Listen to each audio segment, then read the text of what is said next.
Hello and welcome to Lightways at Life Astrologer with me, Anna Isabel. And I am delighted to welcome my guest today, Patricia Godden. Hello, Patricia. Hello, Anna. It's lovely to see you. It's, you know, Sometimes things grab my attention. Of course, as they do for most people, there's always something that snags us, isn't there? And for you, it was a talk that you were giving for the Brighton Astrology Group, and it was called How to Be a Super Sensor Through the Zodiac. And I thought, now that's an intriguing title. And so here you are. Well, first of all, I must say that that title was made up for me and sent out before I had an opportunity to review the title. And the word super sensor was put in. I don't know what a super sensor is. That is not one of my words. So that was a very strange beginning. But I think what I was trying to get at in the talk are various things, and this is where astrology overlaps with other areas of life. I believe that we are physical bodies, we all know that, particularly when there are aches and pains, and we have a soul, and that soul is part of spirit that breaks away from spirit to come down to gather experience of an earthly life, and it does so in a human body. And if you believe in reincarnation, we have many, many, many incarnations. And I think nowadays people are getting more aware of the different levels of the aura, that energy field that is around us. It Different books give many different names to the different levels of the aura. I've already mentioned the physical. There's the etheric, the emotional, the mental. Some people will talk about the astral or the celestial, and going right up to whether you're just talking about pure spirit. And I think increasingly there are more people who are aware of sensing beyond what they hear or see. You walk into, I mean, the classic example is you walk into a room and you know if there's been an argument in that room or something like that, or if there's a lot of joy in the room, you can sense that. But I think we're becoming much more sensitive than that. And some people are even picking up on major world events, either before or while they are happening. So we are becoming much, much more sensitive to what is going on in there, out in the world. We are, and one of the things that I've noticed, and it's not just happening to me, it's I'm hearing people comment on it, is something that has been around, I think, for a long time, where you think about someone and the next thing that happens is they call you or, email you. That's been going on for a long time, but it seems to be happening with much greater frequency. And that's where I was thinking about it. And I actually did a conscious experiment yesterday. There was something that I was doing that reminded me of a friend. And I haven't spoken to her for a good 6 months. And I thought, right, I'm just going to try this now. So mentally, I said hello to her. I said, it's been such a long time since we've spoken. It would be lovely to hear from you. Well, you could have knocked me over with a feather when the very evening, yesterday evening, so this was yesterday morning I did that. Yesterday evening, I got a WhatsApp message from her. And I thought, wow, that's bizarre. Because it's one thing when it kind of just happens accidentally. You're thinking about someone and okay, and the frequency of this seems to be increasing. But this time I did it deliberately, and it was because it's a deliberate telepathic message I was sending. And she had no idea, but then she popped up with a message. So I'm going to do this more often, because I want to see now whether I can actually do this, whether it's a real thing or whether it was one of those synchronous moments in time. But I did it simply because the frequency with which it's happening to me and to others, where we're thinking about someone and they pop up, um, is just outside of the ordinary. I agree with you. My only reservation would be, is that moving into the realm of thought manipulation? And that can be a very dicey field to play with.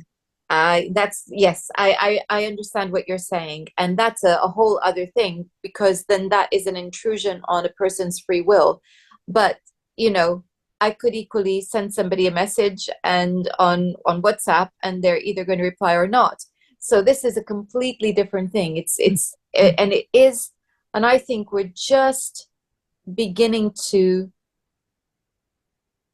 I think what's happening is that, as you said, we're sensing more.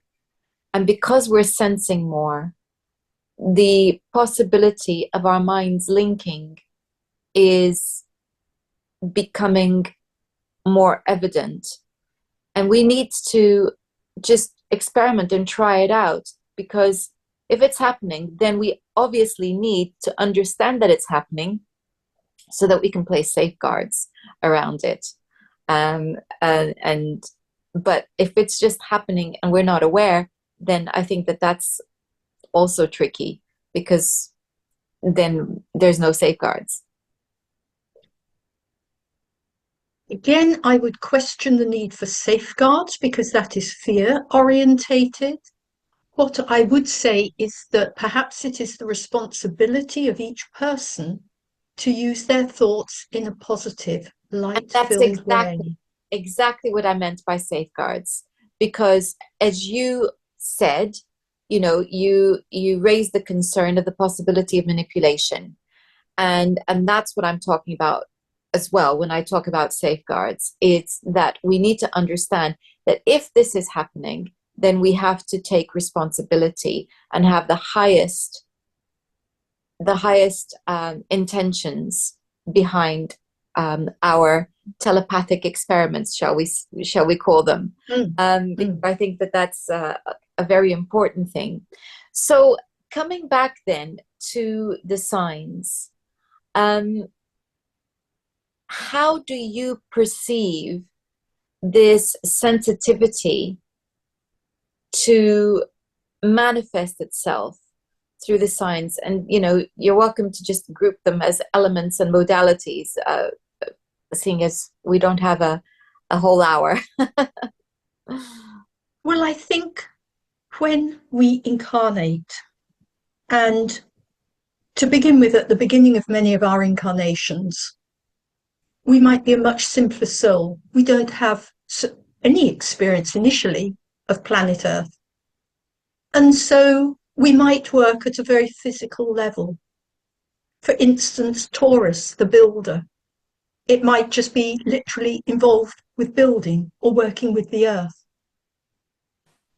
The other facet of Taurus, when we're getting to finer and finer levels, is that it will build beauty. It will build into its own soul, which can sometimes be called the temple of the spirit. It will build beauty into its own soul through all the experience that it gathers over many, many lives. And then it can just be a radiation of pure beauty. And I think all of the signs of the zodiac, when the soul is very young, it will begin quite often at a very physical level. I've given the example of Taurus.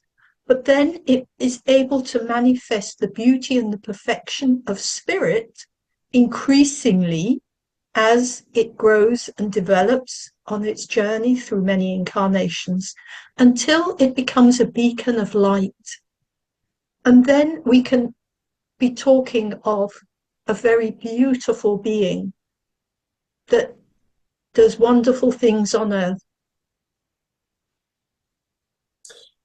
So this is the highest expression, and you were talking about Taurus, and as you were talking about Taurus, I was thinking about the that link with the earth translating into a link with nature, where there is a deep connection and a desire to work with nature and to understand nature and hopefully help others to build a bridge to understanding all the different aspects of nature, from animals to plants to the earth herself and the biosphere and everything else around it. So I think that that's a lovely image that you gave there. So let's go through the elements then, because you started there with an earth sign, and what would then be the highest expression of Capricorn, or what's the journey for Capricorn and Virgo? Before I answer that, I liken the lessons of the signs of the zodiac to spokes on wheel. At the outside of the wheel, the spokes are a very long way apart. So the lessons of the signs of the zodiac at a physical level seem so very, very different. As we get closer to the center of the wheel, perhaps to the source of all life, the spokes are much closer. So the differences, I believe, between the different signs of the zodiac, when the soul is a long way along its pathway, the differences become smaller, because no matter which sign of the zodiac is predominant in a horoscope, and here we're really talking about the sun signs, although every horoscope, every person's horoscope has every sign of the zodiac in, as you know. So they are all reaching ultimately towards that perfection of source, the perfection of spirit, spirit being in the human body. Now, to go back and answer your question on Capricorn, and in some ways the same would apply to Taurus and to Virgo, all three earth signs. The sole lesson of those signs of the zodiac fundamentally comes down to service. And service can be at a very practical, everyday level, helping somebody cross the road, working in one of the many, many service industries. But ultimately, I believe that those people working on the sole lesson of service are working to service for the Creator. That is quite different from helping somebody cross the road or serving them a cup of tea in a cafe. All forms are vital and necessary, and they can be done with pure love, which can bring a totally different quality into whatever service is given. I think too, it's through service to others. Many people would say that that is the service to, that is paying service ultimately to the Creator, because it's where we are not in. It's a bit like,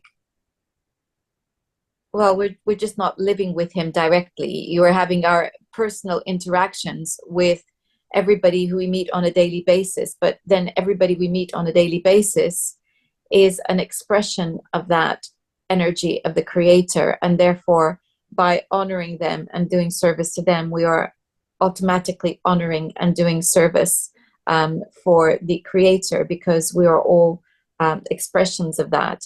So I really like I love the idea of the wheel and the spokes as well. So we have this notion then that Earth operates at a practical level. What could we say that with Earth signs, the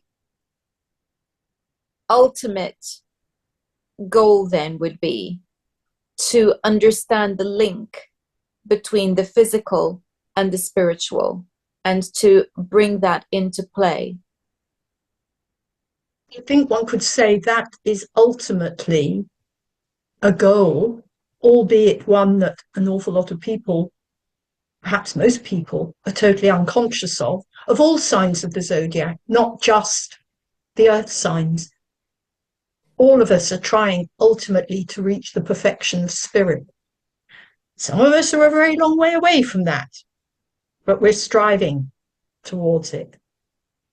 I think what I was thinking more specifically in terms of the earth signs, because although I appreciate that that is true of all signs, I was thinking more specifically about the way in which earth signs are very much dealing with that practical, tangible, earthy, if I can say, side of life.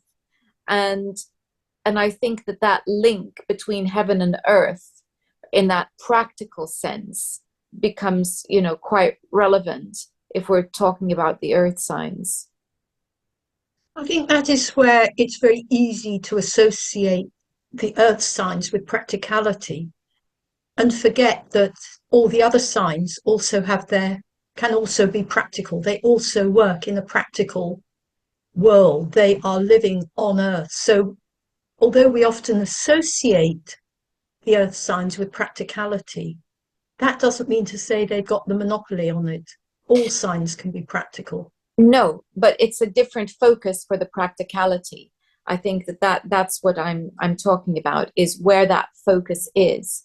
So let's have a look then at the water signs, because very often with my clients as they come in for therapy, they talk about how they feel that their behavior is illogical, and once we unravel the reasons for their behavior and the emotions around it, actually, it's absolutely logical that this behavior would be in place as an emotional reaction to something else. So again, when we're talking about practicality, but it's a different focus of practicality. So what do you feel is the highest expression then for the water signs? Soul peace. It's the soul lesson of peace. And that just isn't peace in the surroundings. Most people are only concerned with their immediate surroundings. It isn't just peace then, it's a deep inner peace.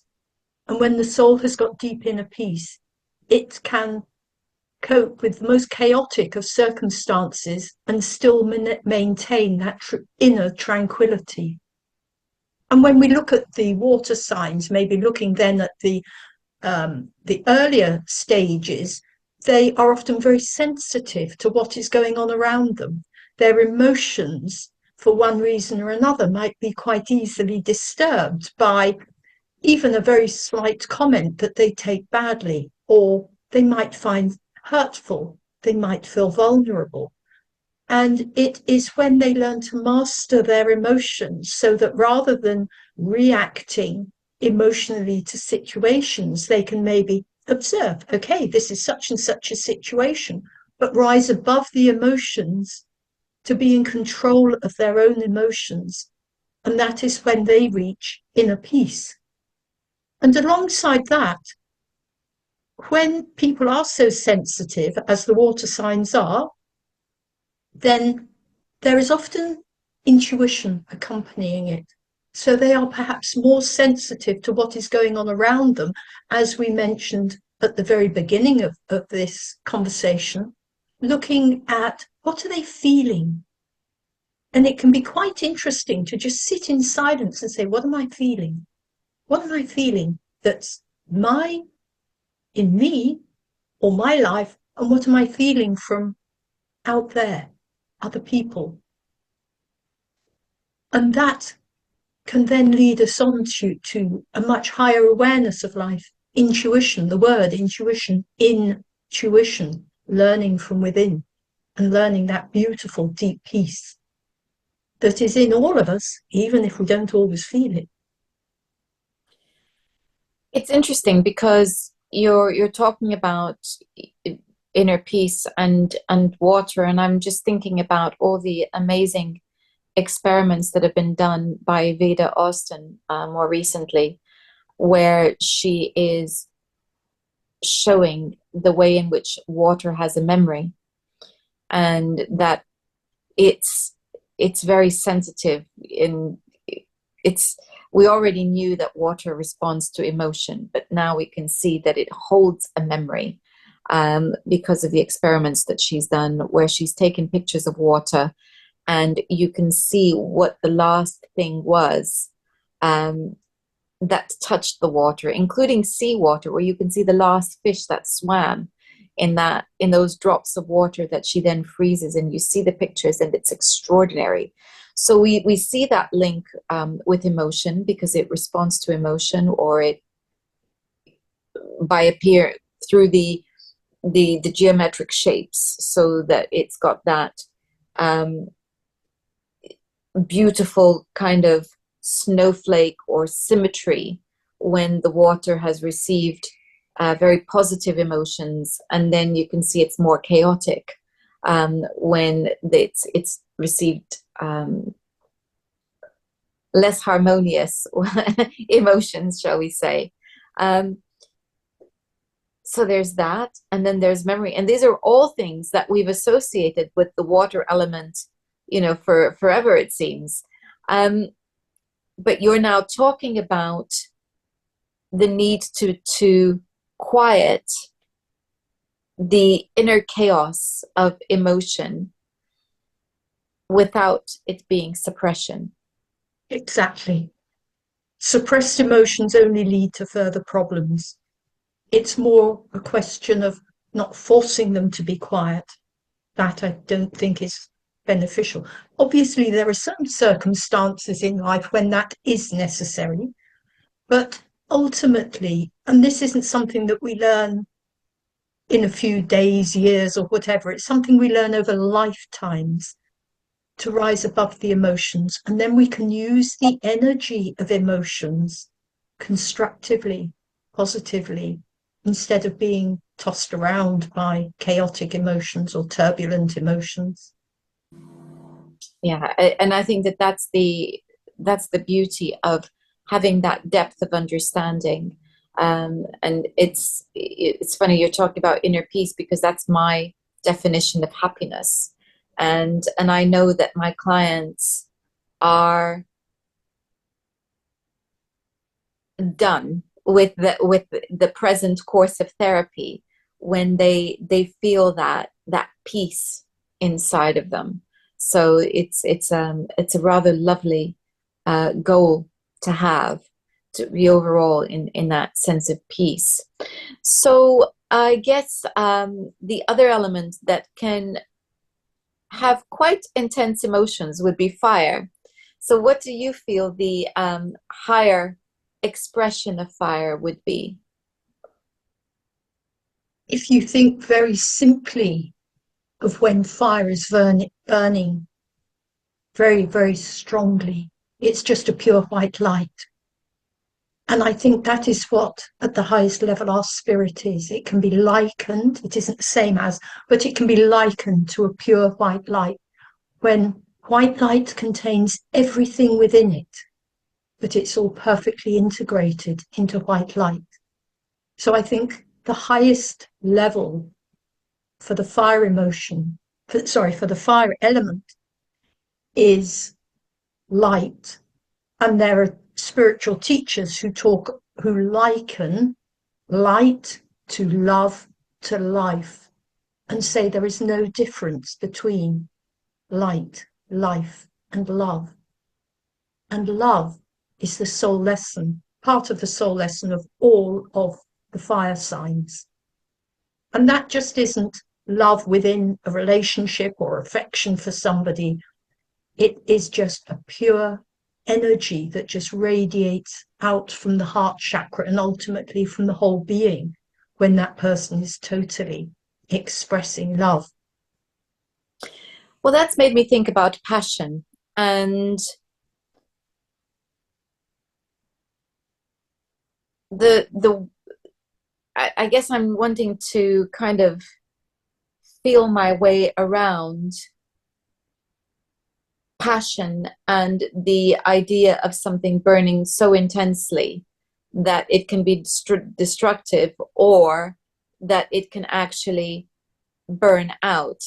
And what we're talking about here is is a kind of passion, but it's not that kind of passion. It's a sustained, it's a sustained creativity and warmth and light. Yes, there is a very big difference in the way most people interpret love, which is love for your partner or love for your family or friends or whatever, and the pure love that is the creative life force. And yes, we all know how destructive fire can be, but fire can also break down something that's worn out so that it can be reconstructed into something else. But then that is much more, say, of the Scorpio sign, the transformation that will often happen with Scorpio. And Scorpio is one, as you know, one of the water signs. Yes, I was actually thinking about it's a very interesting thing that you should have brought up Scorpio, because we know it's a water sign, but it is a sign that we associate with the phoenix. There are elements of the phoenix in there. And so I'm just thinking about the fact that, sorry, I'm having about five thoughts at once here.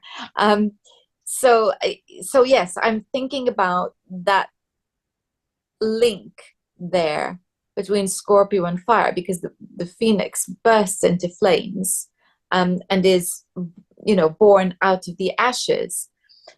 So there's that circular rebirth elements to it. But then it's actually just thought about the fact that all the water signs, what follows them is always fire. Mhm. Yeah, that's right. I just thought I'd double check, but yes, it's absolutely right that always it's fire that comes from it. So I find it interesting that you should have been thinking about the phoenix, because the phoenix for me definitely is linked with fire. I can understand that. I think Scorpio perhaps shows one of the clearest differentiations between the lowest level and the highest level. You can think of the namesake of Scorpio, the scorpion. It runs around on the ground under rocks. It holds its sting ready in defense, so it can strike if it feels threatened. When we move to a higher level of Scorpio, we can think of the eagle that can soar above a mountain. And metaphorically speaking, if there is a problem on one side of the mountain, the answer might lie on the other side of the mountain. And when Scorpio has reached that higher level, metaphorically comparable to an eagle, it can see where the resolution of a problem might lie.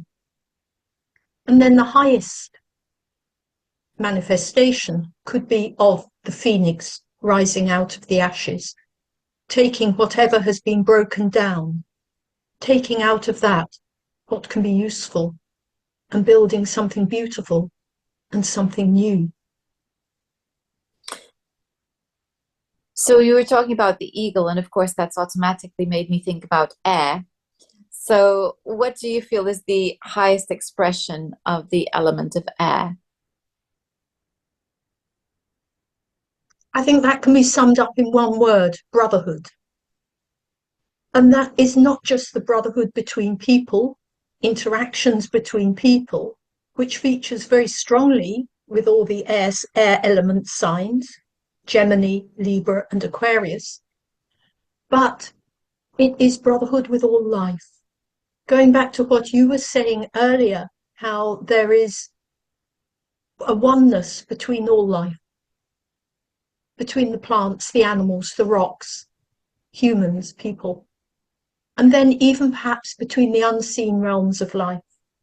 We hear in mythology of fairies and gnomes and water spirits and sylphs. Maybe there is a oneness between all life, including those, to most people, unseen forms of life, and the angelic kingdom as well. I like that. And it's made me think about,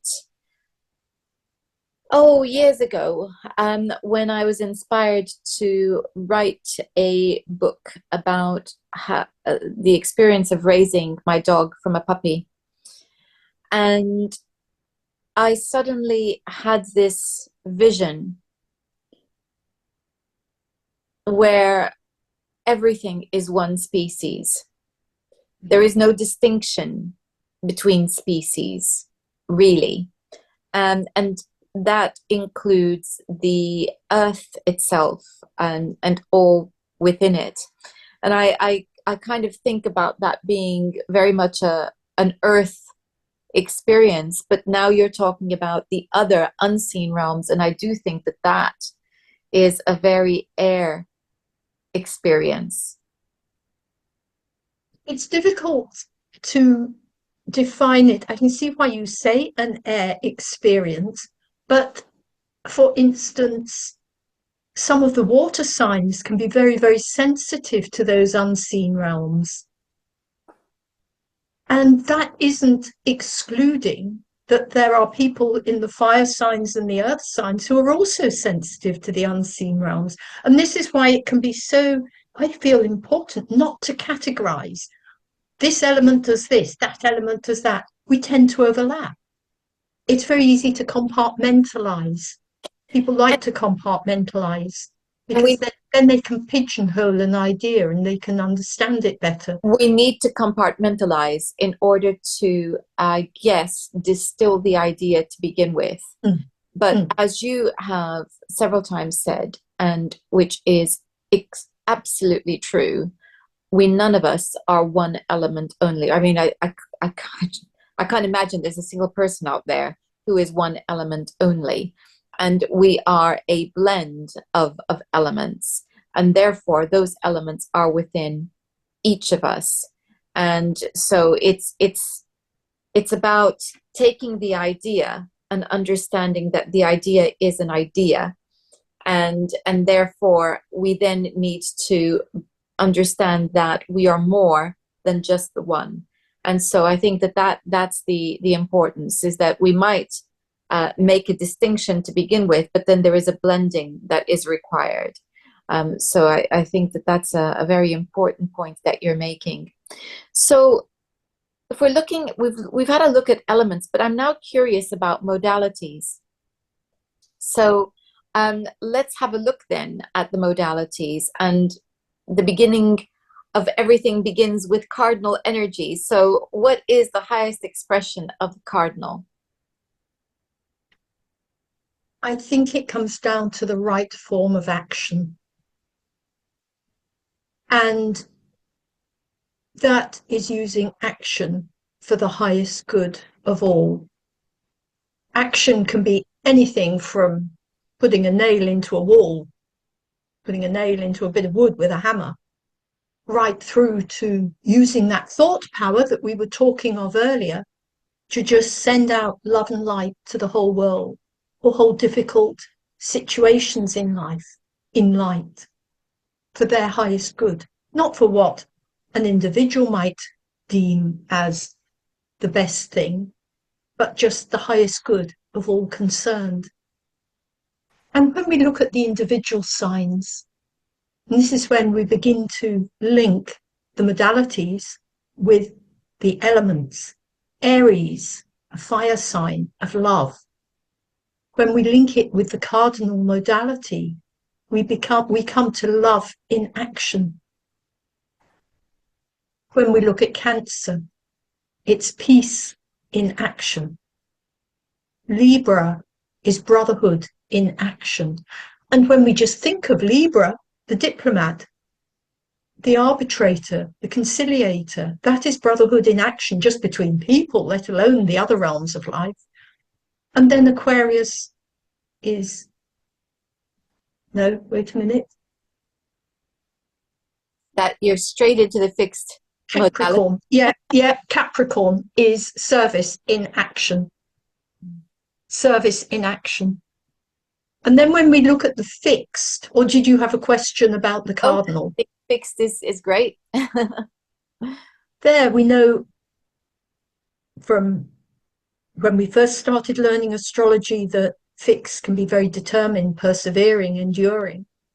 It can go further and be stubborn, and that's when it's not being used necessarily in the right way. There are times when we have to be stubborn And there are times when it's better to concede to another way of thinking. So when we look at the fixed signs, Taurus, the fixed signs relate to love. So with Taurus, we've got a love of service or service through love.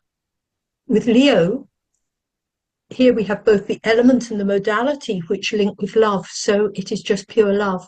And it's just like a beautiful radiant light at its highest expression. Then we've got Scorpio, peace through love, or a love of peace. And when there is that deep love of peace, all the turbulence that is sometimes associated with Scorpio just isn't there. There's that love of peace, the peace of love, loving what's going on in life. And then Pisces. Wait a minute, no. Aquarius is a love of brotherhood, a brotherhood of love. And that's maybe when we will have brotherhood across the world, love across the world. Wonderful. So, what about the mutables? The sole lesson of all the mutables is wisdom. And that is wisdom gained through life. Wisdom maybe that comes from deep within. It is said that we all have all wisdom that we will ever know already deep within us. It's just that very few people can actually tap into that. So if we're looking at the mutables, Gemini is wisdom through brotherhood. Gemini learns so much by connecting so many different pieces of information and facts. It's learning so much wisdom through connection, through information. Virgo is wisdom through service, or the service of wisdom. Through learning more, through learning the wisdom, it can give better service. Sagittarius, the fire mutable sign, is wisdom through love. The love that can come through wisdom. And Sagittarius can often be the teacher, the preacher. And then the last mutable sign is Pisces. And so we're then looking at the wisdom of peace. Or you could turn it the other way around and say the peace of wisdom. Well, I love that. And I love this wonderful and perhaps unique perspective of the signs, because so many of us. Sorry, I'll just have to mute that. I beg your pardon. That's all right. I was just thinking how beautiful this look at the signs is, and it's certainly food for thought and something to aspire to, and I think a very rich addition to what we might already associate with the different signs. Thank you so much, Patricia, for sharing that with us today. You're very welcome, Anna. And I would like to say that we are all somewhere on that very long path towards perfection.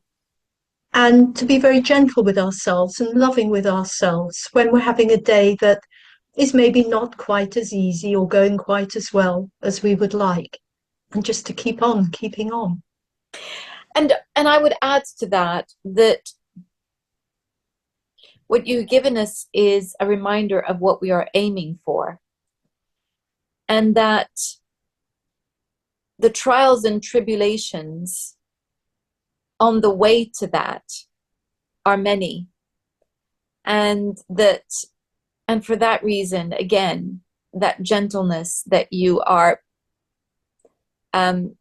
urging us to have with ourselves and with others is important, because this is not an easy plane of existence.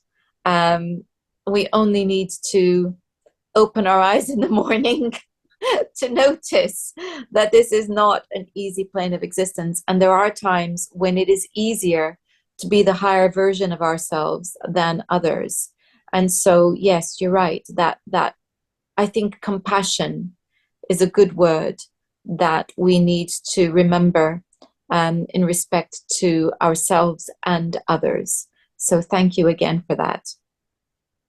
You're very welcome. And if people want to find you and find out more about your work, how do they do that? They can look at my website, patriciagodden.com. I will be putting a link to that in the description box. I've just made a note of that, and it'll be in the description box. Patricia, thank you so very much for your time today. You're very welcome, Anna. It's lovely speaking with you. Thank you. And thank you all for watching. Next time, we're going to be looking at the Kuiper Belt objects once again, and in relation to this year and the themes that we can look forward to this year. Do remember to check out my Substack, where you will find that there is writing about the ingresses of planets into new signs, as well as new full moons, and a few other more whimsical things besides. Until next time, goodbye.